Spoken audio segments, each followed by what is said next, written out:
The Galactic Council Chamber floated in the void above Nexus Prime, a massive crystalline structure that housed representatives from 47 species. Ambassador Zex of the Vorthic Empire adjusted his forearms nervously as he addressed the assembly. "Reconnaissance is complete," Zex announced, his translator converting his clicks into universal speech. "Earth remains dead. 300 years have passed since the humans vanished. Council leader Zarkonian, a being of pure energy contained in a humanoid shell, pulsed with dim light. Then it is settled. The Sol system will be redistributed among member species.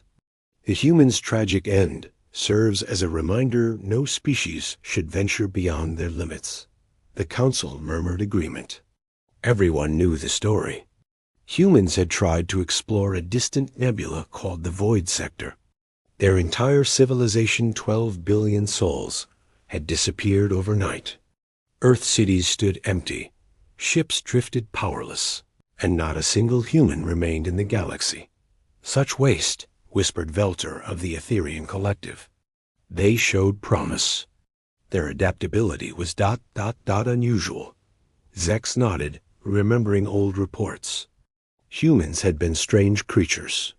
While other species specialized the Vorthic in strength, the Etherians in telepathy, humans were generalists. They learned quickly, adapted faster, and most disturbing of all, they thrived in chaos. But their curiosity had been their downfall. The vote was unanimous. Earth would be colonized within the year ... far beyond the known galaxy. In a region space charts marked as impossible, a massive fleet moved through twisted space. The ships defied conventional design organic metal that healed itself, weapons that bent reality, engines that folded space like paper. On the command ship Phoenix Reborn, Admiral Sarah Chun stood before a holographic display showing the Milky Way. Her eyes, once brown, now held flecks of starlight, a gift from 3 centuries in the void. "Admiral," Captain Nanjun approached, his movements too smooth, too precise. The void had changed them all. The scouts report Galactic Council activity in Sol System. "They're dividing Earth." Sarah's expression hardened. "They think we're extinct?" "Yes, Admiral. No human signatures detected in 300 years. Behind them, Commander Jung-hoon checked weapon systems that shouldn't exist, dark matter cannons, probability disruptors, shields that existed in 11 dimensions. Should we announce ourselves? No, Sarah decided. Let them come to Earth. They want our home. They'll learn why the void didn't destroy us. It made us stronger. The truth was simple yet incredible. The void sector wasn't empty space. It was a testing ground left by an ancient civilization. Humans hadn't died. They'd been transported, tested, and transformed. For 3 centuries, they fought creatures of living darkness, solved puzzles that broke lesser minds, and earned the legacy of the Builders, the race that seeded life across galaxies. Now 12 billion. Humans waited in fleets, hidden in folded space, each one enhanced, evolved, and eager to reclaim their birthright. Dr. C.O. Yeon, the fleet's chief scientist, had explained it best. "We went in as Homo sapiens. We return as something more. The Builders called us their inheritors. Every other species failed their test. We didn't just pass, we exceeded expectations." Zex's colonization fleet dropped out of hyperspace near Earth. 40 ships, each carrying thousands of settlers and terraforming equipment. The blue marble hung in space, untouched and beautiful. "Scans show no defensive systems," reported his lieutenant. "Earth is ours." But as they approached, space itself seemed to ripple.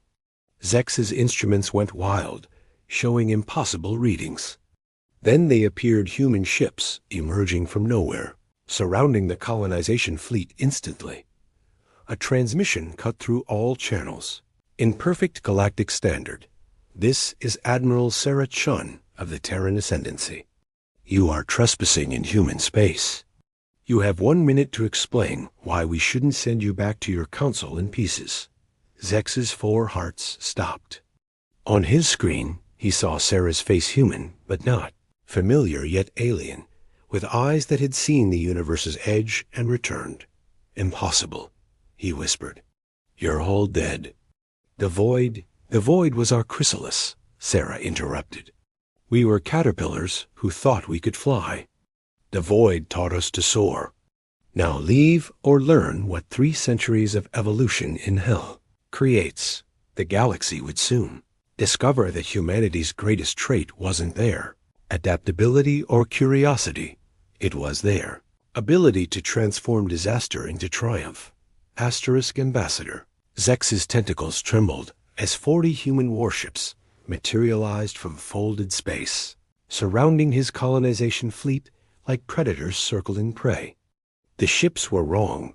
They bent light around them, existed partially in other dimensions, and his scanners couldn't lock onto them properly. Admiral Chun, Zex transmitted, trying to keep fear from his voice. The Galactic Council declared humanity extinct. We meant no disrespect. Extinct? Sarah's laugh was cold. We were busy. Open a channel to your council. They should hear this. The connection established instantly impossible given the distance. But the humans had clearly surpassed conventional technology. The council chamber erupted in chaos as Sarah's image appeared above them. Z, Arconian S-energy form blazed bright. Impossible. Your scans showed what we wanted them to show, interrupted Chun. For 300 years, we've watched you divide our colonies, study our abandoned cities, and declare us dead. Did none of you wonder why everything was left so perfectly preserved? Behind Sarah stood her command crew. Min Jun's fingers danced over holographic controls that appeared and disappeared at will. Jung-hoon casually held a weapon that seemed to exist in multiple states simultaneously. But it was Dr. Seo-Yan who stepped forward with the revelation that would shake the galaxy. Void Sector isn't a death trap, she explained, projecting images that hurt to look at directly. It's a testing ground created by the builders, the ones who seeded life throughout the universe. Every species that achieves interstellar travel eventually finds it. Most flee. Some enter and die, humans. We entered en masse and survived. The images showed impossible things. Humans fighting geometric beings of pure mathematics, solving puzzles written in the fabric of space-time, children being taught to think in 11 dimensions, cities that existed in multiple realities simultaneously, ships grown rather than built. The test lasted 300 years for us, Seo-Yan continued. But in real space, we vanished instantly. The builders explained that time flows differently there. We aged 3 centuries, while the galaxy blinked. Velter of the Etherians interjected. Even if true, you were 12 billion. How many survived? All of them, Sarah replied simply. Every single one. The builders don't test individuals, they test species. We either all passed or all failed. Humans don't leave anyone behind. The council fell silent. The human philosophy of no one left behind had seemed like weakness to species that accepted casualties as natural selection. Now it appeared to be their greatest strength. What did you find there? Sarkonian asked, his energy dimming with dread. Sarah smiled, but it didn't reach her transformed eyes. Everything. The builder's complete database. Technologies you haven't dreamed of. The true history of the galaxy. And our purpose. She gestured, and a star map appeared not just of the Milky Way, but of thousands of galaxies, all connected by threads of light. The builders seeded life for a reason. Something is coming. They called it the Devourers. Creatures from outside our reality that consume entire universes. The builders died fighting them, but they left tests to find worthy inheritors. Humans passed. Captain Mingjun added data streams to the display. In 70 years, the first scouts arrive. In 200, the main force. Every calculation shows the same result. The current Galactic Council will fall in days. But humanity, with what we've learned, can fight them. You're lying, Zex accused, but his voice wavered. This is manipulation. Sarah cut the transmission to the Council and spoke directly to Zex's fleet. Commander Zex, scan these coordinates. She sent data packets that made his computer struggle. When the scans returned, Zex's blood went cold. Massive structures hidden in dark space, armies of human ships with impossible weapons, and energy signatures that matched theoretical builder technology. We're not conquerors, Sarah explained. We're guardians now, whether we wanted it or not. The Council has 70 years to prepare. They can accept our help or face the Devourers alone. On the Phoenix Reborn, Jung-hoon studied tactical displays showing human fleets stationed throughout hidden space. They won't believe us easily. They don't have to, Sarah replied. Send the first package of defensive technologies to every species. Basic shields, simple weapons. Let them reverse engineer what they can. When they realize we gave them technology centuries ahead of their own for free, they'll start listening. The galaxy had thought humanity weak for their compassion, foolish for their curiosity, and dead for their ambition. They were about to learn that humans' greatest strength was turning their supposed weaknesses into universe-saving advantages. The transformation was complete. Humanity had left Earth as explorers. They returned as protectors. Asterisk. 3 days after humanity's return, the Galactic Council convened an emergency session. Representatives from every major species filled the chamber. There forms a catalog of evolution's creativity crystalline beings, gaseous intellects, silicon-based hive minds, and dozens more. Zarkonian pulsed with agitation. The humans claim godhood. They speak of ancient builders and coming catastrophe. This is obviously an elaborate deception to reclaim their territory. Then explain their technology, countered Velter, holding up a human shield generator. My best scientists can't understand its basic principles. It operates in dimensions we can't perceive. The Rigelian delegate, a spider-like being named Curzon, chattered its disagreement. The humans were always clever with tricks. This is just another space above the Council, tore open like fabric. Not a hyperspace window or a warp tunnel reality simply parted. A single human emerged, floating without a suit in the vacuum. Surrounded by a shimmer of bent space dot, it was Dr. Co. Yeon, and she was breathing normally in the void. Counselors, she spoke directly into their minds, her voice carrying across impossible distances. Admiral Chun sends her regards. You want proof? I'll give you proof. She raised her hand, and every screen in the Council chamber activated, showing different locations across the galaxy simultaneously, an impossible feat requiring faster-than-light communication and processing power beyond measure. Observe planet Xerxes 7. Izeo Yan directed their attention to one screen. Xerxes 7 was a dead world, stripped of atmosphere eons ago. Nothing but rock and radiation. As they watched, human ships appeared above it, just 12 vessels. They released something invisible to scanners, and within minutes, the planet began to change. Atmosphere swirled into existence, pulled from quantum foam. Water materialized from hydrogen bonds, formed at the atomic level. Green spread across continents as engineered life took hold. 6 minutes, Co. Yan noted. We terraformed a dead world in 6 minutes. The Vorthic Empire takes 50 years for the same process. Zex's forearms gestured frantically. Impossible. The energy requirements alone are nothing when you tap zero-point energy directly, Co. Yan finished. The builders taught us that energy and matter are just different states of information. We learned to rewrite that information.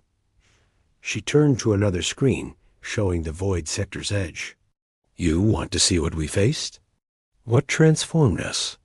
Captain Jung-hoon, Demonstration Alpha, A human fleet appeared near the void, led by a ship that hurt to perceive directly.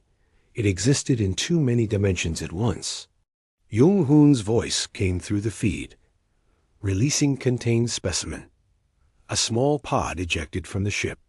When it opened, darkness poured out, not the absence of light, but aggressive darkness that consumed photons. The entity that emerged defied description.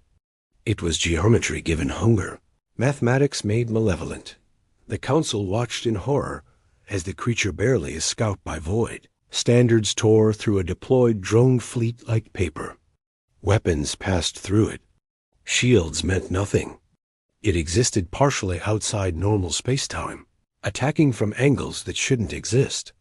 And the humans acted. Minjun's ship fired a single beam, not of light or plasma, but of collapsed probability. The creature shrieked across dimensions as it was forced into a single state of being, suddenly vulnerable.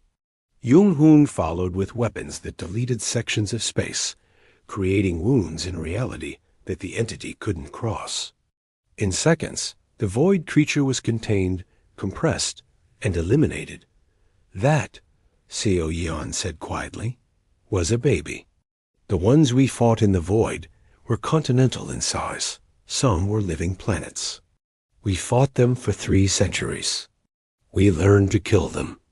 We learned to think like them. Some of us, she paused, her eyes flickering with otherworldly light, learned to become something between human and other. The council sat in stunned silence. But here's what matters, Seo Yeon continued, showing new images. The devourers that are coming? They make void creatures look like insects. This is from the Builder's records. The image that appeared broke several viewing screens. It showed entities that consumed not just matter and energy, but concepts themselves. Whole galaxies being unraveled, not destroyed, but edited out of existence retroactively. The Builders fought them to a standstill and sealed them outside our reality. That seal weakens. In 70 years, it breaks. Every model shows the same outcome without human intervention total. Galactic consumption within 5 years of breach. Zirconian S-energy form flickered with fear. What do you want? Partnership, Seoyeon replied.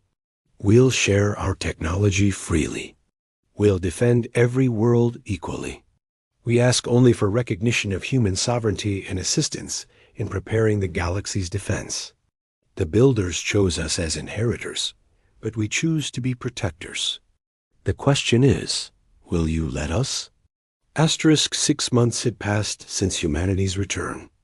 Earth's solar system had become a fortress of impossible defenses, probability shields that made attacks unlikely to exist, weapons that fired through folded space, and monitoring stations that observed the past and future simultaneously. Admiral Sarah Chun stood in the reconstructed United Nations building, now floating in Earth's upper atmosphere. Before her, delegations from every galactic council species had assembled. Even the xenophobic Curzon Empire had sent representatives. The integration proceeds slowly, reported Minjun, displaying holographic progress charts. 40% of species have accepted our shield technology. Only 12% understand it enough to replicate. They're scared of us, Jung-hoon observed, watching Vorthic soldiers struggle with human training simulations. We've become what they feared, a species beyond their comprehension. Sarah nodded. It was true. Humans had returned changed. Children could calculate in 11 dimensions. Adults perceived time as fluid. Some humans, like herself, had gone further, becoming living conduits for Builder technology. She could feel the galaxy's quantum foam, hear stellar conversations, and sense the weakening seal that held the devourers at bay. Ambassador Zex requests an audience, Dr. Seo Yeon announced. Entering with the 4-armed diplomat, Zex had changed too. Once terrified of humans, he'd become their strongest advocate in the council after witnessing their genuine desire to protect all life. Admiral, Zex began, his translator struggling with his emotion. The Rigelian Empire refuses cooperation.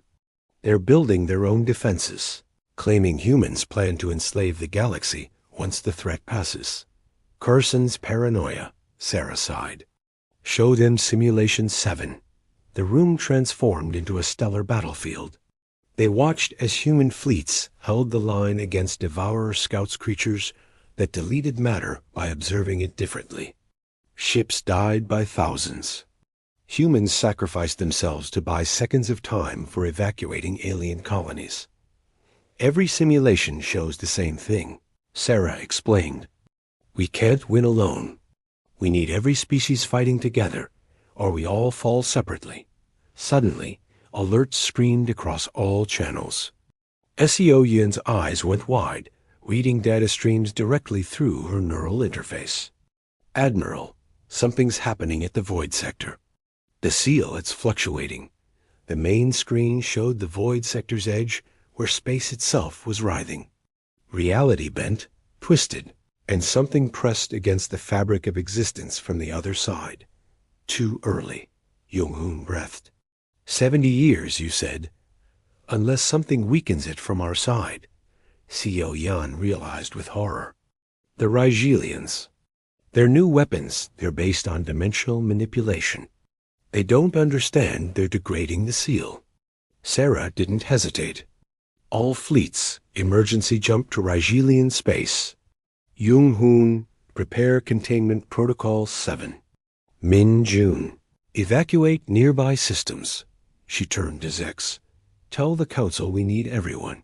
Now, the human fleet emerged from folded space, above the Rigelian homeworld, where Curzon had built massive weapons platforms' crude attempts to copy human dimensional technology.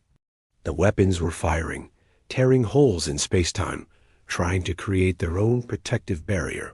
Curzon. Sarah broadcast directly into the Rigelian command center. You're breaking the seal. Stop firing immediately. Human tricks. Curzon responded, his multiple eyes blazing with suspicion. You want us defenseless. On the screens, the Void Sector's distortion grew worse. Something vast and hungry pressed against reality's skin, and cracks were spreading. 60 seconds until breach, Seo Yan calculated. If even one scout gets through before we're ready, Sarah made a decision that would define humanity's role forever. All human ships implement Protocol Sacrifice. We hold the line. Every human vessel moved in perfect synchronization, not toward the Rigelians, but past them, forming a wall between the failing seal and the rest of the galaxy. Ships spread across dimensions, weapons charged with builder technology, crews ready to die for species that still didn't trust them. What are you doing? Zex asked in disbelief. What humans always do, Sarah replied. We protect everyone, even those who hate us. Min-jun, begin quantum entanglement. If we die here, at least our knowledge passes to Earth. The seal cracked. Something indescribable began pushing through not matter, not energy, but wrongness itself. It looked at reality and disagreed with its existence. The human fleet fired as one, not conventional weapons, but conceptual stabilizers, forcing reality to remain real. Ships burned out, crews aged decades in seconds, but the line held. Watching his scanners, Curzon finally understood. The humans were dying to save his people, the very ones who'd caused the breach. His multiple arms moved across controls, powering down his weapons. All Rigelian ships, he commanded. Assist the humans. Follow their lead. The tide turned, but the cost was visible. Humanity had proven their intent with blood. 1 year later, the galaxy had transformed beyond recognition. The near breach had served as the wake-up call every species needed. The Galactic Council was restructured into the United Galactic Defense, with humanity holding not leadership, but the role of teachers and guardians. Admiral Sarah Chun stood in the Builder Archive, a structure humanity had pulled from folded space and anchored near Earth. Representatives from every species walked its impossible halls, learning technologies that would have taken them millennia to discover. The integration is complete, Dr. Seo Yeon reported. Her form, now only partially physical. Too much time in the archive had begun, transforming her into something between matter and information. Every species has adapted human shield technology. The Etherians have even improved it. Velter floated beside them, his telepathic abilities enhanced by human neural interfaces. We never understood. You didn't return as conquerors, but as gardeners, preparing us all to bloom. Through the archive's quantum windows, they could see the fruits of cooperation. Vorthic's strength combined with human adaptability had created unbreakable defensive lines. Rigelian paranoia, redirected into vigilance, had developed early warning systems that spanned dimensions. The Etherians' telepathy, networked through human technology, had created a galactic consciousness that could coordinate billions of ships as one. Ambassador Zex has news, Jung-hoon announced, entering with the Vorthic diplomat, who'd become humanity's closest ally. Zex's 4 arms moved in what humans had learned was excitement. Curzon sends word. The Rigelians have completed their apology. On the main screen, the sight was breathtaking. The Rigelian Empire, once humanity's fiercest opponent, had reconstructed the Void Sector seal using their own technology guided by human knowledge. It was stronger now, reinforced by 47 species working in harmony. 69 years until the Devourers arrive, Mingjun calculated. Will we be ready? Sarah smiled, and for the first time since returning from the void, it reached her transformed eyes. Look around you. The archive displayed the galaxy's transformation. Human children played with Vorthic younglings in parks that existed in 7 dimensions.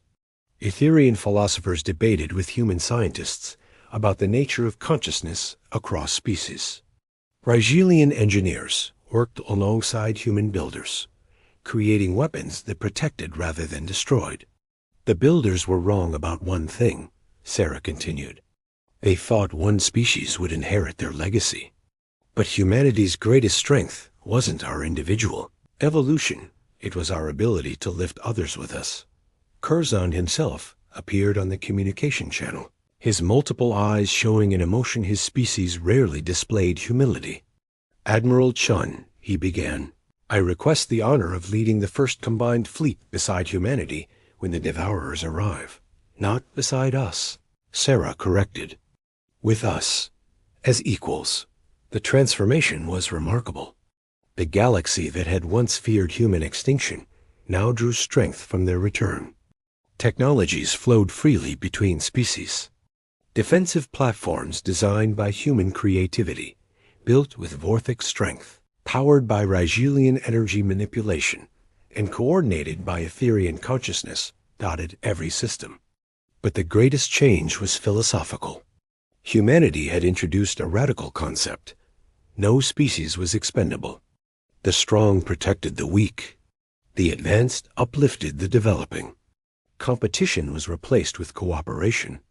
The final seal reinforcement is ready, Seo Yan announced. It requires representatives from every species to activate the Builder's last test, ensuring unity. They gathered in space near the Void Sector 47 species, once suspicious and divided, now standing together. Each placed a part of their essence into the seal. DNA, energy patterns, quantum signatures, all woven into a barrier that proclaimed, this galaxy stands as one. As the seal solidified, blazing with the combined light of every civilization, a message appeared in the archive, a final communication from the Builders. You have passed the true test. Not the void, but what came after. The ability to transform power into protection, evolution into education, superiority into service. The Devourers will come, but they will find not scattered prey, but a united galaxy. You are all our inheritors now. Sarah looked at the assembled fleet, human ships indistinguishable from alien vessels, all bearing the same emblem, a spiral galaxy protected by joined hands of every species. When the Devourers arrive, she announced across all channels, they'll expect to find the same divided galaxy the Builders faced. Instead, they'll find something new, something the universe has never seen. They'll find unity. The stars themselves seemed to pulse in agreement. Humanity had returned not to reclaim their place, but to ensure everyone had one. The galaxy that had mourned humanity's extinction now celebrated their transformation into something greater, teachers, protectors, and the catalyst for the greatest alliance ever forged. The Devourers were coming. But for the first time in cosmic history, an entire galaxy would be ready, standing together with humanity at its heart, not as rulers, but as the species that reminded everyone that together they were invincible.